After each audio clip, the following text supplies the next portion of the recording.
सुबह का धुंधला उजाला गांव की मिट्टी भरी गलियों में मुर्गे की बांग सुनाई देती है, लेकिन अर्जुन की झोंपड़ी के भीतर अंधेरा, सन्नाटा और भूख का बोझ पसरा हुआ है।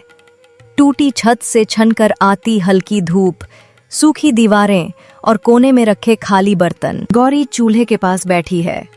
उसकी आंखों में चिंता है, माथे पर पसीने की बूंदें और चेहरे पर थकान। वो राख को रेतती है, मानो बुझी हुई आग में उम्मीद तलाश रही हो। अर्जुन, देखो ये चूल्हा, कल से इसमें आग नहीं जली। रोज यही हाल है, कभी आटा नहीं, कभी दाल नहीं। बच्चे होते तो शायद भूख से तड़प रहे होते। बताओ अर्जुन, कितने दिन और ऐसे ही भूखे सोएंगे हम? गौरी की आवाज में दर्द है, आंखों में आंसू हैं। अर्जुन फटे पुराने कपड़े पहनकर एक कोने में खड़ा है। उसके चेहरे पर थकान साफ झलक रही है, लेकिन भीतर कहीं उम्मीद की लौ अब भी जल रही है। जानता हूं गौरी, तेरी तकलीफ मैं भी हर रोज महसूस करता हूं। रात को भूख से नींद नहीं आती और दिन भर मजदूरी कर में कुछ बचता पर मेहनत किए बिना कोई रास्ता नहीं। आज ठाकुर साहब के खेत जाना ही पड़ेगा। शायद आज थोड़ा आटा मिल जाए और हम कम से कम भरपेट रोटी खा सकें। गौरी चुपचाप अर्जुन की ओर देखती है। उसकी आंखों में चिंता है, पर साथ ही पति पर विश्वास भी। अर्जुन अपनी पुरानी टोकरी उठाता है। उसके कदम भारी हैं, लेकिन दिल में अब भी हिम्मत है। अर्जुन, जल्दी लौट आना, खाली हाथ मत आना, वरना इस चूल्हे की राख हमेशा ठंडी रह जाएगी। इतना सुनकर अर्जुन दरवाजे की ओर बढ़ता है। दरवाजे की चरमराहट और बाहर जाती धूप की किरणें मानो भूख और उम्मीद के बीच की लड़ाई का गवाह बन गई हों। अर्जुन अपनी झोंपड़ी से बाहर निकलता है और खेत की ओर चल पड़ता है। पीठ पर टोकरी, चेहरे पर थकान, लेकिन दिल में उम्मीद की लौ अब भी बाकी है। तपती दोपहर, खेत में जलती जमीन और आसमान से बरसती आग जैसी धूप। अर्जुन पसीने से लथपथ मिट्टी खोदते हुए अपना पसीना बहा रहा है।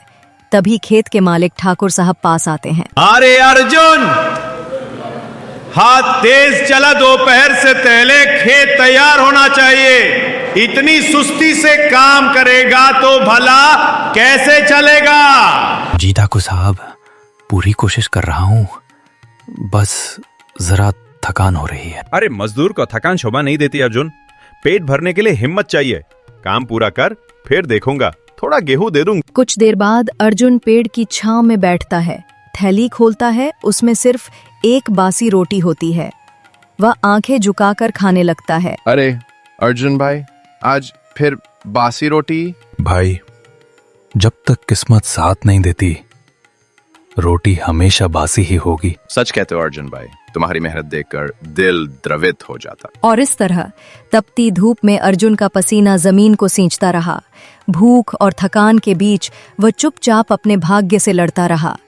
उसके पास सिर्फ एक बासी रोटी थी, लेकिन दिल में अब भी मेहनत और हिम्मत बाकी थी। सूरज ढल चुका है। गांव की पगडंडियों पर गायें भैंसें लौट रही हैं और इसी भीड़ में थका हारा अर्जुन भी अपने घर की ओर कदम बढ़ा रहा है। उसके हाथ में कपड़े की छोटी सी पोटली है, जिसमें थोड़ी सी उम्मीद बंधी हुई है। अरे, थोड़ा आटा तो मिला। भगवान ठाकुर साहब का भला करे, कम से कम आज रात भूखे पेट तो नहीं सोना पड़ेगा। हाँ गौरी, आटा तो मिल गया, पर ये जिंदगी ऐसे कब तक चलेगी? हर रोज खेत से खेत, दरवाजे से दरवाजे भटकना। अब मुझे कोई पक्का काम ढूंढना होगा, जिससे रोज रोज ये जिल्लत ना सहनी पड़े। गौरी अर्जुन को देखती है। उसकी आंखों में चिंता भी है और पति के लिए गर्व भी। रात का सन्नाटा झोंपड़ी में फैल चुका था। थोड़ा सा आटा, थोड़ी सी उम्मीद और अर्जुन का पक्का इरादा। उसकी आंखों में भूख की नहीं, बदलाव की आग जलने लगी थी। अगली सुबह अर्जुन उम्मीद की डोर पकड़े पूरे गांव में भटक रहा है। किसी से काम मांगता है, किसी से सहारा, लेकिन हर दरवाजे से उसे बस इनकार ही मिलता है। उसकी आंखों में थकान है और चेहरे पर गहरी निराशा। भाई, जरा कोई छोटा मोटा काम हो तो बता दीजिए, मैं भी हाथ बटा दूंगा। अरे अर्जुन, अभी तो लड़का रखा है, दुकान में ज्यादा भीड़ भी नहीं है। जरूरत होगी तो बुला लूंगा। अभी आगे बढ़। अर्जुन की आंखें झुक जाती हैं। वह धीरे धीरे आगे बढ़ता है। मिठाई की दुकान पर पहुंचता है। चाचा, कोई काम मिल सकता है क्या? बर्तन मांज दूं, सफाई कर दूं? ओ अर्जुन, अब ये काम भी करेगा? यहाँ तो हमारे घर के लड़के ही काफी हैं। तू आगे बढ़, यहाँ तेरे लिए कुछ नहीं। उसी समय गांव के मुखिया दयाल जी अपनी बैलगाड़ी से उतरते हैं। अर्जुन को देखकर रुक जाते हैं। अरे अर्जुन बेटा, क्यों इतना उदास खड़ा है? मुखिया जी, काम की तलाश में निकला हूं। सुबह से दर दर भटक रहा हूं, पर कहीं कोई जगह नहीं मिली। तू मेहनती है बेटा, मैं जानता हूँ। मेरी आटा मिल में थोड़ा काम खाली है। पैसे भले कम मिलेंगे, लेकिन रोज का काम पक्का रहेगा। सच कह रहे हैं मुखिया जी। भगवान आपका भला करे। आपने मेरी उम्मीद फिर से जगा दी है। इस तरह निराशा की धूप में अर्जुन को उम्मीद की ठंडी छांव मिली। अब उसकी आंखों में थकान नहीं, बल्कि नए संघर्ष का हौसला चमकने लगा था। सुबह की किरणें फैली ही थीं कि अर्जुन नए जोश के साथ आटा मिल पहुंचा। वहां भारी बोरियां, मशीनों की गड़गड़ाहट और मेहनत का शोर था। अर्जुन ने बिना समय गवाए बोझ उठाना शुरू कर दिया। धूप, धूल और पसीने के बीच उसका हर कदम मानो नई उम्मीद की नींव रख रहा था। फिर शाम का समय अर्जुन थका मांदा घर लौटता है। दरवाजा खोलते ही गौरी उठकर उसकी ओर आती है। अरे अर्जुन, आ गए? कैसा रहा पहला दिन? हाँ गौरी, बहुत अच्छा रहा। पहली बार लगा कि जिंदगी ने मुझे एक ठिकाना दिया है। अब रोज रोज दर दर भटकना नहीं पड़ेगा। गौरी की आंखों में राहत और खुशी झलकती है। वह मुस्कुराती है और धीरे से चूल्हे की ओर बढ़ती है। झोंपड़ी में भूख की जगह सुकून था। थकान तो थी, मगर दिल में पहली बार भविष्य की उम्मीद भी थी। अर्जुन को लग रहा था जैसे उसके संघर्ष की राह अब धीरे धीरे बदलने लगी है। ढाबे की हलचल, बर्तनों की खटर-पटर, खाने की खुशबू। अर्जुन हिचकिचाते हुए एक चारपाई पर बैठता है। गोपाल उसकी तरफ देखता है। भाई, जरा एक प्लेट दाल चावल दे दो, भूख बहुत लगी है। भाई, खाना अच्छा था। बताओ कितने पैसे हुए? तूने एक बड़ी प्लेट दाल चावल खाया है, 500 रुपए हुए। 500? भाई मेरे पास तो सिर्फ 20 रुपए हैं। मुझे नहीं पता था इतना महंगा होगा। अरे, पहले खाते वक्त क्यों नहीं सोचा? अब बहाने बना रहा है। ठहर, अभी मालिक को बुलाता हूँ। गोपाल जोर से आवाज लगाता है। रघु गुस्से में बाहर आता है। क्या हुआ रे गोपाल? मालिक, इसने खाना तो खा लिया, अब कह रहा है पैसे नहीं हैं। 500 का खाना और जेब में सिर्फ 20 रुपए। अरे, तू वही मिल वाला अर्जुन है ना? भिखारी जैसे कपड़े पहनकर ढाबे में खाना खाने चला आया। शर्म नहीं आई? भाई अपमान मत कीजिए। मजदूरी करता हूँ, मेहनत से कमाता हूँ। बस गलती हो गई। उधार नहीं मांग रहा, सिर्फ यही 20 रुपए दे सकता हूँ। इतने में रघु का अमीर दोस्त शेखर अंदर आता है। अरे वाह, अब तो तेरे ढाबे में ऐसे मुफ्त खोर भी खाने लगे रघु। इनको सबक सिखाना जरूरी है, वरना रोज आते रहेंगे। क्यों रे, भूख लगी थी? अब भुगत। रघु और शेखर मिलकर अर्जुन को मारने लगते हैं। बर्तनों की आवाज, धक्का मुक्की, अर्जुन की कराहट। भीड़ तमाशा देखती है, लेकिन कोई आगे नहीं बढ़ता। अर्जुन जमीन पर गिर जाता है, कपड़े धूल और खून से सने हुए। और इस तरह भूख मिटाने आया अर्जुन अपमान और चोट खाकर लौट पड़ा। उसके हाथ खाली थे, लेकिन दिल में आग जल चुकी थी। ये आग अब सिर्फ भूख की नहीं, बल्कि न्याय और इज्जत की तलाश की थी। उस रात अपमान और चोट से टूटा अर्जुन गांव की गलियों से निकलकर अकेला जंगल की ओर चला गया। घने अंधेरे में उसका दिल गुस्से और पीड़ा से भरा था। वो एक पुराने पेड़ के नीचे बैठ गया, जहां चांदनी भी मुश्किल से पहुंच पा रही थी। अब और नहीं सह सकता। भूख की आग अलग और अपमान की चोट अलग। कभी लगता है इस जिंदगी से तो मौत बेहतर है। आंखों से आंसू बहते हैं, सांस भारी है। तभी पीछे से एक मधुर और शांत आवाज आती है। आसेब, बेटा, रात के इस अंधेरे में तू यहाँ अकेला क्यों बैठा है? चेहरे पर इतनी उदासी और दिल में इतना क्रोध क्यों है? अर्जुन चौंक कर पीछे देखता है। एक वृद्ध साधु हाथ में लकड़ी का डंडा और कंधे पर पोटली लटकाए खड़े हैं। अर्जुन, कुछ नहीं बाबा, जिंदगी ने मजाक बना दिया है मेरा। भूख से पेट जल रहा है, लेकिन दिल में जलन भूख से भी बड़ी है। बेटा, अपने दुख बांटने से बोझ हल्का हो जाता है। कहें, क्या हुआ तेरे साथ? मैं गरीब हूं, मेहनत करता हूं, लेकिन फिर भी हर जगह अपमान मिलता है। आज ढाबे पर खाना खाया, जेब में पैसे कम थे तो उन्होंने मुझे सबके सामने मारा, गालियां दी। क्या गरीब होना ही पाप है बाबा? साधु अर्जुन की बातें सुनते हैं, फिर धीरे से मुस्कुराते हैं। अपनी पोटली खोलकर एक थाली में गर्मा गर्म खाना निकालते हैं। ले बेटा, पहले ये खाना खा ले। भूख से बड़ी कोई सजा नहीं होती। बाबा, मैं ये कैसे ले लूं? मेरे पास आपको देने को कुछ नहीं है। अगर पैसे ना दे पाया तो कहीं आप भी। अरे बेटा, ये सौदा नहीं है, ये सेवा है। इंसानियत में दिल बड़ा चाहिए, पैसा नहीं। अर्जुन की आंखें भर आती हैं। वह खाना खाने लगता है।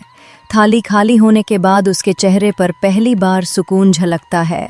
एक डांट, अब बता बेटा, तेरे दिल की सच्ची इच्छा क्या है? जिंदगी से तू आखिर चाहता क्या है? बाबा, मेरी सिर्फ एक तमन्ना है।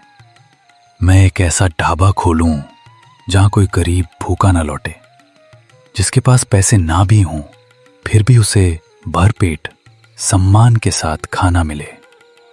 क्योंकि मैंने भूख भी सही है और अपमान भी। मैं नहीं चाहता किसी और को ये सहना पड़े। साधु ध्यान से अर्जुन को देखते हैं, फिर अपनी पोटली से एक चमकता हुआ पीतल का बर्तन निकालते हैं। तेरी नीयत साफ है बेटा। आजकल ऐसे दिल बहुत कम होते हैं। ये ले, ये जादुई बर्तन है। जो भी खाने की इच्छा करेगा तुरंत सामने आ जाएगा। पर याद रखना, इससे सिर्फ जरूरत भर मांगना। लालच करोगे तो ये मौन हो जाएगा। बाबा, मैं वचन देता हूं, ये बर्तन सिर्फ गरीबों की सेवा के लिए होगा। आपने मुझे नया जीवन दे दिया। और इस तरह जंगल की अंधेरी रात में अर्जुन को भूख का नहीं बल्कि उम्मीद का सहारा मिला। अब उसके हाथ में था एक वरदान और दिल में सेवा का संकल्प, जो आने वाले दिनों में पूरे गांव की तस्वीर बदलने वाला था। अगली सुबह अर्जुन और गौरी ने झोंपड़ी के पास छोटा सा ढाबा खोल लिया। साधारण छप्पर, पुरानी बेंचें, लेकिन दिल में सेवा की बड़ी सोच। एक बुजुर्ग आदमी फटे कपड़ों में आता है। बेटा, जरा कुछ खाने को मिल जाएगा? बहुत भूखा हूँ। आइए बाबा, ये ढाबा ही आपके लिए है। धीरे से बर्तन से कहता है, ओ जादुई बर्तन, बाबा के लिए स्वादिष्ट खाना दे। वाह बेटा, क्या स्वाद है। बता, कितने पैसे देने हैं? सिर्फ 10 रुपए बाबा। यहाँ कोई भूखा नहीं लौटेगा। धीरे धीरे अर्जुन का ढाबा पूरे गांव में मशहूर हो गया। हर थाली में सिर्फ खाना नहीं बल्कि उसकी इंसानियत परोसी जा रही थी। अर्जुन का ढाबा दिन ब दिन मशहूर होता गया। सस्ता और स्वादिष्ट खाना लोगों का दिल जीत रहा था। लेकिन यही सफलता रघु और उसके दोस्त शेखर को जलाने लगी। दोनों की शक्ति। ये अर्जुन हर दिन मेरे ग्राहक छीन रहा है। अब इसे सबक सिखाना ही पड़ेगा। सही कहा। अगर ऐसे ही चलता रहा तो हमारा ढाबा बंद हो जाएगा। हमें कुछ करना होगा, कुछ बड़ा। हाँ, अगर उसके खाने में जहर मिला दिया जाए तो लोग डरेंगे और उसका ढाबा खुद ही बंद हो जाएगा। पर अगर पकड़े गए तो? कौन पकड़ेगा? हम सावधानी से काम करेंगे। आज रात ही मौका है। रघु और शेखर ने अर्जुन को गिराने की साजिश रच ली थी, लेकिन उन्हें पता नहीं था कि उनकी ये चाल बहुत जल्द उन्हीं पर भारी पड़ने वाली है। अर्जुन ग्राहकों को खाना परोसने में व्यस्त था। गौरी कुछ देर के लिए बाजार गई हुई थी। यही मौका पाकर रघु और शेखर चुपके से ढाबे के पीछे पहुंचे। हाथ में जहर की शीशी थी। यही सही समय है शेखर, अर्जुन को सबक सिखाने का। हाँ, जल्दी से उसके बर्तन में ये जहर मिला देते हैं। फिर देख, उसके ढाबे में कोई कदम नहीं रखेगा। दोनों बर्तन के पास झुकते ही अचानक सीटी बजने की आवाज आती है। पकड़ लो इन दोनों को।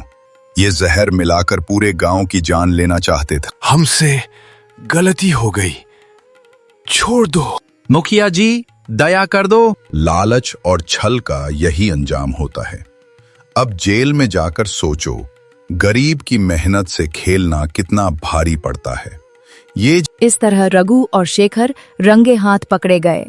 अर्जुन का ढाबा और उसकी नीयत साफ थी और इसी ईमानदारी ने उसे जीत दिलाई। अर्जुन, तेरी नीयत साफ थी, इसलिए भगवान ने भी तेरा साथ दिया। आज तूने साबित कर दिया कि सेवा ही सबसे बड़ी पूजा है। मुखिया जी, मेरे लिए सबसे बड़ी कमाई यही है कि कोई गरीब भूखा ना सोए। ये ढाबा सिर्फ खाना नहीं, इज्जत और इंसानियत भी परोसता है। और इस तरह एक गरीब मजदूर का सपना हकीकत बना। अर्जुन का ढाबा अब सिर्फ एक जगह नहीं था, बल्कि पूरे गांव के लिए उम्मीद और इंसानियत की मिसाल बन चुका था।